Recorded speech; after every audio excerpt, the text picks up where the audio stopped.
In this video tutorial, we will be looking at filling in basic information on the new speech and language report template.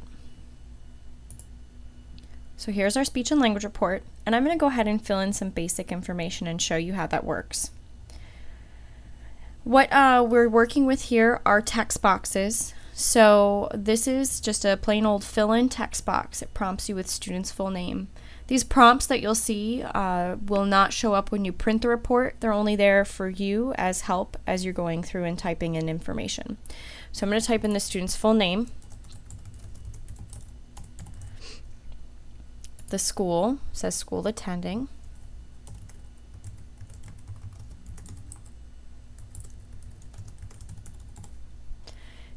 date of birth. This is a calendar text box, and you can click on this arrow over here and it will populate a calendar for you, and you can select the date. You can scroll through with the arrows if you want, or if you wanted to, you can just type in the date that you'd like. So let me put that in there. Student number, grade. This is a drop-down text box, so you click on the arrow and it's going to give you a list, or in this case it's a drop-up text box. Let's see, I'm going to click on 4th grade. Chronological age in years and months. This is the age that I calculate, for example, if I'm doing a formal evaluation. On the front of the record forms, there's typically a box where you calculate chronological age, so I carry that over to this part right here. This is new. I'm creating a new video tutorial right now, so if you've seen some of the older ones of this same idea, then you'll notice that this is new. I added in primary exceptionality. It kind of follows along with the way our IEPs look. And this is a drop-down, so it gives you all the choices, especially NA, in case this student isn't in anything yet. But it gives you all the different choices that we have, so you can select one of those. And then over here you have additional programs and services. Again, this kind of follows along with what our IEPs look like. Now, I know a lot of people were asking, well, can this be a drop-down box as well? And one of the major cons with Word at this time is that with a drop-down box, you can only select one option. You can't select more than one. So if you have a student who's in multiple additional services and programs, you wouldn't be able to select them all. So for now, we're just going to type them in. So anyway, back to filling in the information. This was an initial evaluation, so she's not in any programs right now. I'm just going to type in NA. ESOL services. Does the student receive ESOL services? No. Okay, now the report information. Reason for the report. For this example, we're going to use an initial evaluation. And the area that was evaluated or summarized. Oops, I'm sorry, I meant to click speech. There we go. The date of the evaluation or summary. This is another calendar text box. Again, you can click the date here, or you can type it in. Either way works just fine. So this was done on 5/2/15. All right, the student received a bilingual evaluation. No. And the formal test administered. Again, I know a lot of people had said, well, can we make this a drop-down where you can choose the test? Well, if you give multiple tests, then it won't work out. Because again, with a drop-down text box, you can only select one option. So again, for now, until something else is discovered, you'll just have to type it in.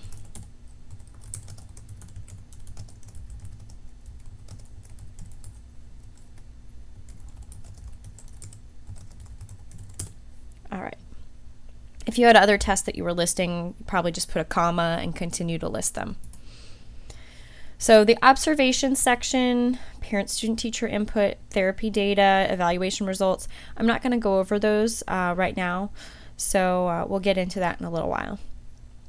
Now down here at the summary statement, what I would suggest or recommend is possibly using an auto text to begin this summary, to introduce it. Up here with the auto text, there's a video tutorial on auto text, so review that if you need to. I'm going to go ahead and scroll down to, I believe it's the general category. So general category right up here.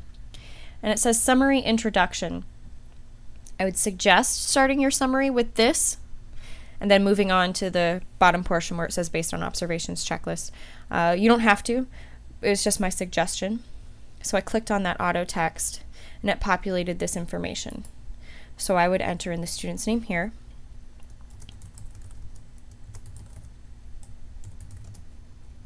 Louise Belcher is a 9-year, 0-month-old female. An initial evaluation was completed for articulation after review of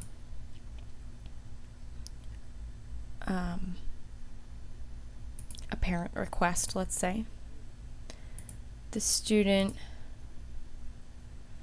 does not demonstrate academic difficulties within the classroom setting. This little summary statement is basic. It's a basic introduction. I have it as an auto text because some people may want to use it and some people may not. So again, that was up here in the general category. I think when I might write my reports, I will go up here and click on summary introduction to get this introductory statement into my summary section, and then go on to this part, which is always here in the report. So based on observations, checklist, standardized and or alternative measures, MTSS information, the student demonstrates the following strengths.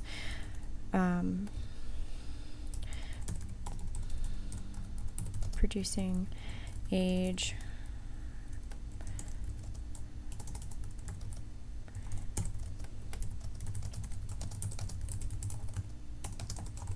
okay. I'm just throwing in some information. You type whatever's appropriate for your student and what the information that you're summarizing. And the following weaknesses, none noted, okay? And then here you're going to type in the student's name. Louise's present level of functioning indicates that communication skills do not impact her ability to perform and or function in the typical learning environment. Factors related to chronological age, gender, culture, or ethnicity, as well as dialectal and or language differences were considered in this evaluation. And then you're going to go down here, and since I evaluated for her for speech and she didn't qualify or meet our qualifying criteria, I'm going to select no. And then for language, I didn't complete an evaluation, so I'm going to select NA. And this question, this kind of summary statement here and these questions correspond with our old speech and language report on the first page towards the bottom. Don't forget, it's supposedly a team decision for us to make with our team whether a student qualifies for services or not, but it's helpful for us to know if, they met our qualifying criteria that we're provided with. All right, so then to finish it up, you're going to enter in the date. You can select it from the calendar or you can type it in. I'm just going to throw in a date here. You're going to go ahead and type in your name with your credentials, and once you print the report, you're going to sign on this line, and please include your credentials. And the very last thing to show you is the footer. The footer begins at the bottom of page 2, and to access this, you're going to double click in that area. You notice it tells you the page numbers, which is fine. You leave that alone. But over here it says click to enter text. You're going to click and you're going to type in the student's last name, comma, first name. Okay? To get out of the footer section, you're going to double click above the area. You'll see that the name's saved over there. And if I scroll down to page 3, you'll notice that it populated over here as well. So if your report's 10 pages long, 20 pages long, I hope it wouldn't be that long, but if it was, this would continue to populate on all the pages after you typed it in. So that's a basic review of how to fill in some of just the basic information and kind of getting you familiarized with the report. So thank you for watching.